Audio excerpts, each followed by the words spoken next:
girl Wakeji Kamore, and welcome to Reflections by Wakeji Kamore.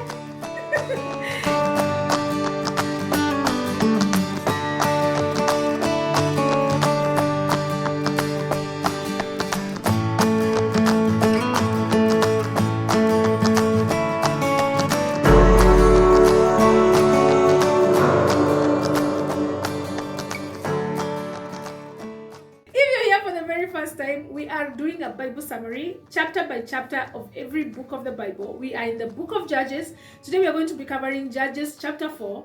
Please stick to the end of the video so that you can get to hear the lesson from the chapter, so that you don't get lost when I start reading the chapter and then you're like, tamaliza lini kusoma hii chapter. No, just stick until the lesson, because the lesson comes almost at the end of the video.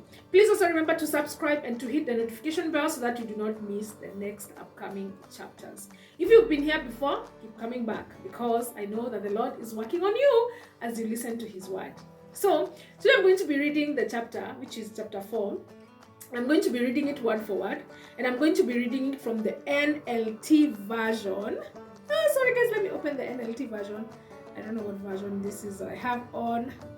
I think I have the ESV version on, but let me just open the NLT version. And the book of Judges is basically about judges, what it is that they did for the people of Israel, just the different judges and what they did for the people of Israel, and what was happening around that time when the Lord was raising them up. Because actually God was raising these judges one at a time. His spirit would be on them, and then he would allow them to do stuff and to lead Israel out of the bondage that they were currently facing at that time. So today we are going to be reading about one judge that I'm very, very excited to read about. So let's just get straight to that. It says, after Ehud's death. You guys remember Ehud? There was Ehud. There was Othniel. Othniel was the first judge. Then there was Ehud, the guy who killed the fat guy. And then there was another guy called Shamgar, son of Anath, that we were only told how he killed 600 Philistines. So after Ehud's death, the Israelites again did evil in the eyes of the Lord. And so the Lord turned them over to the king Jabin of Hazor, a Canaanite king. The commander of his army was Sisera, who lived in Harosheth Hagoyim.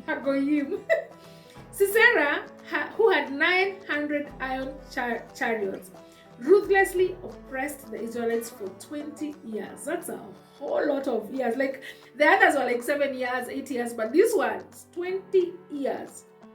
Then the people of Israel, as they always did, cried out to the Lord for help. Deborah, that is why I'm excited about this chapter, because it's a lady judge. Deborah, the wife of Lapidoth, was a prophet who was judging Israel at that time.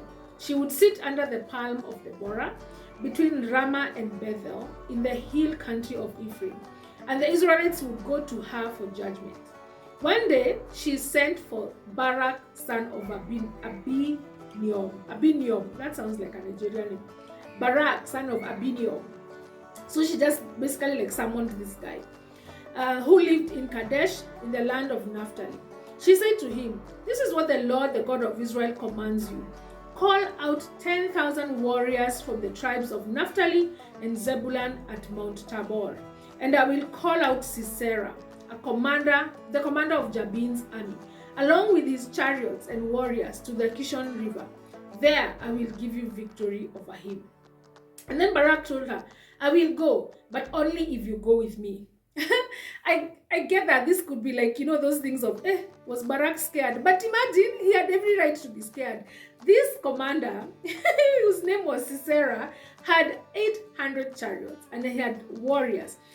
Actually, 900 chariots. 900 chariots at that time is like, that's like the highest of what? I don't even know what to call it. Like that's like Kenya fighting with Russia. Let me just put it that way. As it's very unfair. Kenya is Israel, Russia is Sisera. So you can imagine. So that's why Nanda Barak is saying, me I will go, but only if you, Deborah, if you come with me. And then she says, "Very well, I will go with you, but you will receive no honor in this venture, for the Lord's victory over Sisera will be at the hands of a woman." So Deborah went with Barak to Kadesh. At Kadesh, Barak called together the tribes of Zebulun and Naphtali, and 10,000 warriors went up with him. Deborah also went with him. Now Heber the Kenite. What? Now Heber the Kenite, a descendant of Moses' brother-in-law Hobab, had moved away from other members of his tribe and pitched his tent by the oak of Zanamin near Kadesh. This is important. So there's this guy called Heber, who had moved away from his tribe. So remember, every tribe had been given like a location of land. So he'd moved away and he'd gone and pitched his tent somewhere, almost like by himself, in a different place. So when Sisera was told that Barak, son of Abinoam, had gone up to Mount Tabor, he called all his 900 of his iron chariots and all his warriors, and they marched to Herashoth Hagoyim at the Kadosh River. So Sisera, his 900 chariots, his warriors are now out. Barak only has 10,000 warriors, no chariot. Then Deborah said to Barak, "Get ready. This is the day the Lord will give you victory over Sisera, for the Lord is marching ahead of you." So Barak led his 10,000 warriors down the slopes of Mount Tabor into battle. When Barak attacked, the Lord threw Sisera and all his chariots and warriors into a panic. As in, why is this guy who has 900 chariots and all these warriors getting panicky about this guy called Barak with his only 10,000 warriors? Only the Lord could have caused that to happen. And that is what it says, that the Lord threw Sisera and all his chariots and warriors into a panic. Sisera leaped down from his chariot and escaped on foot. Sisera ndio huyo ameshuka kwa chariot, ametoroka. Then Barak chased the chariots and the enemy army all the way to Harosheth Hayo. Let's just stop. Killing all the Sisera warriors, not a single one was left alive. So imagine, all those warriors that Sisera had come with have all been killed. Please, guys, don't mind my cat. He's meowing. For whatever reason he's meowing for. So, where was I? Barak has killed all Sisera's warriors and Sisera has run on foot. Meanwhile, Sisera ran to the tent of Jael. Now let me tell you who Jael is. Jael is the wife of the guy called Heber. You remember the guy I've told you, the guy was a Canaanite. Heber, who had moved away from where the land had been allocated, and he went and pitched his tent like away. So this is where Sisera has gone and seen, oh, there's a tent over there. Because now this guy has pitched his tent by himself. So there's a tent over there, and so he goes into that tent. So this guy Heber had a wife, and the wife's name was Jael. First, I didn't even know that Jael was in the Bible until last week when I read this verse. I was like, what? Kumbe Jael is actually a name in the Bible, and he's such a great person. Like, anyway, let me not tell you the stories. Because Heber's family was on a friendly term with King Jabin of Hazor. So there's a king called Jabin. King has the commander who's called Sisera. But the king and this guy called Heber are actually in good terms. So he's like, oh, now because Heber lives over there, and my leader, who is the king Jabin, no, this is Sisera telling himself, have a good relationship with Heber, let me go and hide in that tent. So Jael went out to meet Sisera and said to him, come into my tent, sir. Come in, don't be afraid. So he went into her tent and she covered him with a blanket. So he went into this is a whole commander of the army. Which commander of the army first runs from the battlefield? This guy has he's left his chariot, he's run on foot. Now he's here in Jael's tent and he's been funiqued with a blanket. And then he says, please give me some water. He said, I am thirsty. So she gave him some milk from a leather bag and covered him again. I don't know why she's giving him milk instead of water. Hapo sijui. Maybe because milk is like warm. I don't know. Like it will cause him to sleep. I don't know. Maybe. And then so Jael gives Sisera milk, and then she stands at the door of the tent, and he told her, if anybody comes and asks if there is anyone here, say no. So Sisera is basically hiding. But when Sisera fell asleep from exhaustion, Jael quietly crept up to him with a hammer and and a tent peg in her hand. So this Jael is the wife of Habar. What is his name? What? Heber.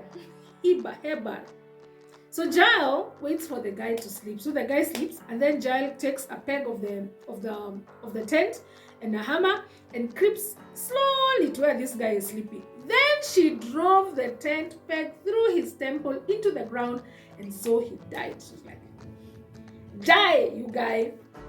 And that is how she kills that guy, who was like a mighty army commander, was killed by a woman when he was hiding. So Barak came looking for Sisera, and Jael went out to meet him, and she said, come, and I will show you the man you're looking for. So he followed her into the tent and found Sisera lying there dead, with her tent peg through his temple. So on that day, Israel saw God's defeat Jabin, the Canaanite king.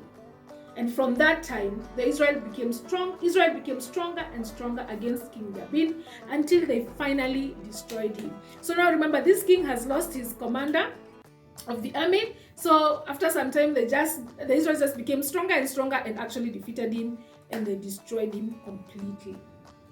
And that is how that, you remember at that point where Barak is being told, you will receive no victory in this venture, because victory over Sisera will be at the hands of a woman. The woman is Jael. So actually, I know at the beginning you thought, maybe it was Deborah, but it wasn't. It's Jael. Maybe I'm also just telling you what I was thinking at some point. So anyway, so far we've seen like 3 judges. And this video is gonna be long.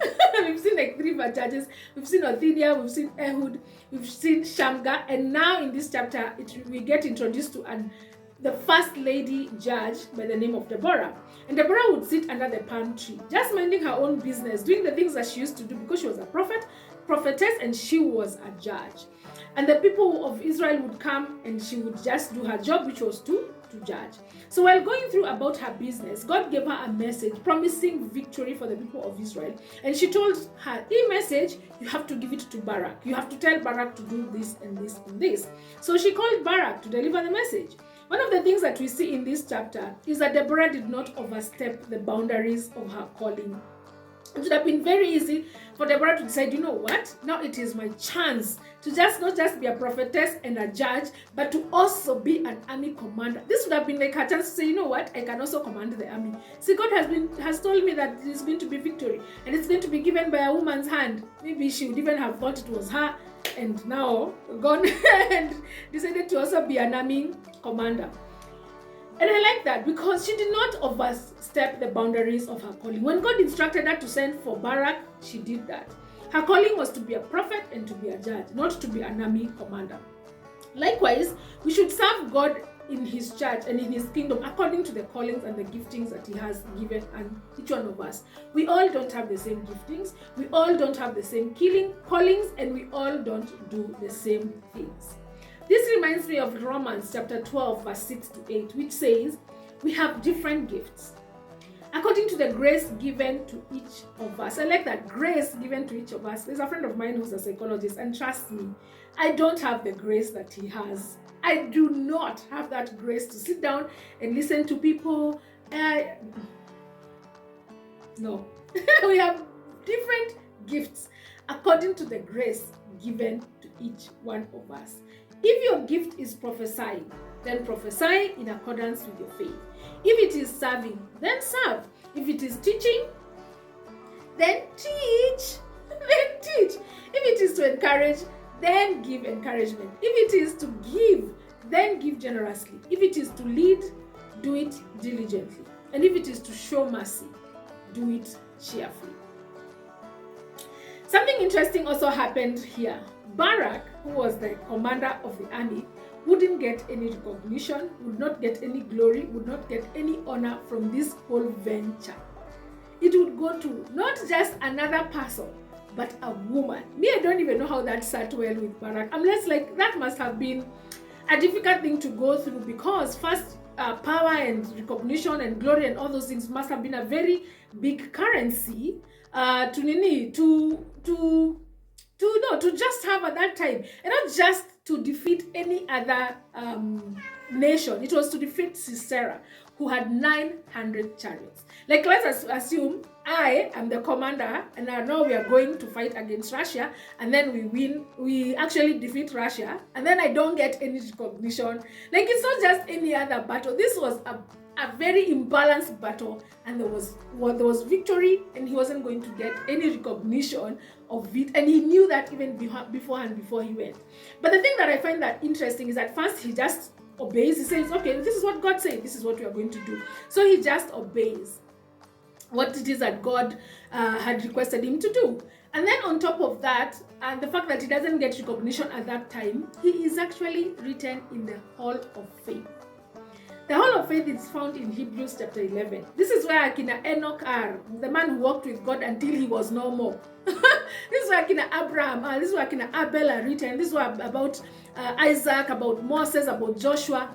Barak is actually written in that Hall of Faith, and he's known as the king, the guy, the commander of army, who was just obedient. He was told to do this, and he did that, and he got absolutely nothing from it. He didn't get recognition, he didn't get nothing from it. He was just like, this is what the Lord has said, this is what we are doing. And because living by faith is simply taking God at his word, it is believing him and stepping out in the power of the Holy Spirit that he's already put in you to do what God has told you to do, irrespective of the contradicting circumstances, irrespective of whether you're going to get recognition for it or not, irrespective of anything. It is trusting God's promise that no weapon or no enemy will stand against you, because he has promised to never leave you or to never forsake you.